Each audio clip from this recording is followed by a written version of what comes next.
Hey everyone, and welcome as we continue our study through the New Testament. And we are still in the book of Acts. And today we're in Acts 12, verses 1 through 5. This is going to be a short one today. But today we're looking at James being killed and then Peter being in prison. So, title of this one is James is killed and Peter is imprisoned, and it's 5 short verses. So, let's look at this real quick. So, today it says, Acts 12, verse 1, about that time, King Herod Agrippa began to persecute some believers in the church. He had the apostle James, this is John's brother, killed with a sword. When Herod saw how much this pleased the Jewish people, he also arrested Peter. This took place during the Passover celebration. Then he imprisoned him, placing him under arrest, or under the guard of 4 squads of 4 soldiers each. Herod intended to bring Peter out for public trial after the Passover, but while Peter was in prison, the church prayed very earnestly for him. And so tomorrow we're going to look at Peter's miraculous escape from his prison. But today is just kind of a summary of events that happened. And so this was Herod Agrippa the First. This was a grandson of Herod the Great that we studied about last year in our study in the Gospels. He was raised or reared in Rome, and because of his boyhood playmates and who he would have associated with as a child, they later became emperors, and so he was granted rule over various territories in Judea until his kingdom reached the full extent of his grandfather's territory, and this was in AD 41 through 44. And his persecution of the Christians, it may have been an attempt to curry favor with the Jews. We see that he saw that it pleased them, so he arrested Peter as well. And the James here that's martyred, that he had put to death, was one of Jesus's disciples. He's the first disciple, well, obviously after Judas, to pass away. He's the first martyred apostle. I'm sorry. He's the first apostle to be martyred. He's the second apostle to die. Judas obviously killing himself. He was the son of Zebedee, the brother of John. So he was one of the inner three with Jesus's group.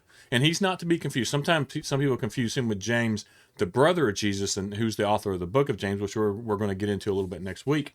His brother James, become a prominent leader in the church. Now, this one's interesting to me because James was one of Jesus's inner three. You had John, Peter, and James, or James, Peter, and John, I think is how it's usually put. They were Jesus's inner circle. And so it's interesting here that God allowed James to be killed so early on. We don't know why. God has his reasons for everything. But you would have thought, we see a lot of writings from John, and we get revelation from John. So I mean, you get that, and then, we see a lot from Peter, right? And so we get a lot from him in the book of Acts and all this, but for whatever reason, James, Jesus or God had different plans for James, and he was killed early on, so just probably a few years after Pentecost and the start of the Christian church. So don't know why. But it'll be one of those questions we can ask when we get there. But yeah, this was one of the apostles who was considered, the inner three, the inner circle of Jesus. And so Jesus did predict his suffering. If you go back and read Mark 10, verse 39, Jesus predicted this. He knew it was going to happen. So again, there was a plan there. And so Peter was then later, he saw how it pleased him that they killed James. So Peter was then arrested, and he was put under the guard by 4 squads of 4 soldiers, so what, 16 soldiers, and they would have worked 3-hour shifts. And so we see this guard, and more than likely the Sanhedrin probably recommended this because they had experienced his that he's an escape artist. Hey, this guy can get out of jail pretty easily, and we're going to see it again tomorrow. But so that's probably what we see here. So this is a summary again. Like I said, this was going to be a short video. Knew it was going to be a short video, but it's just a sad thing. We see James murdered, right? James is martyred. He's killed by the sword, probably beheaded, more than likely, and so that's sad to see. But also at the same time, back then, this was the consequences of serving Jesus.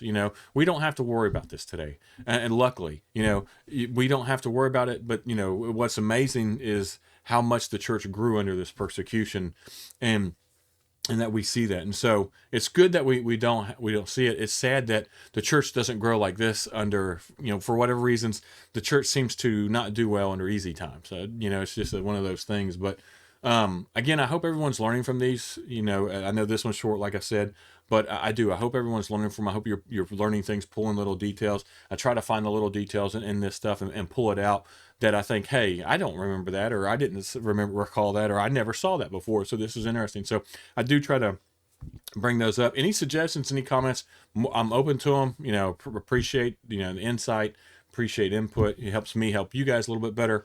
And so I just, anything to help do what we do, make it better. So as always, I appreciate everyone watching. If you hadn't subscribed to our channel, do that. That way you get the alerts when we publish new videos. That way we do them every day. So as always, appreciate everyone who takes the time to watch.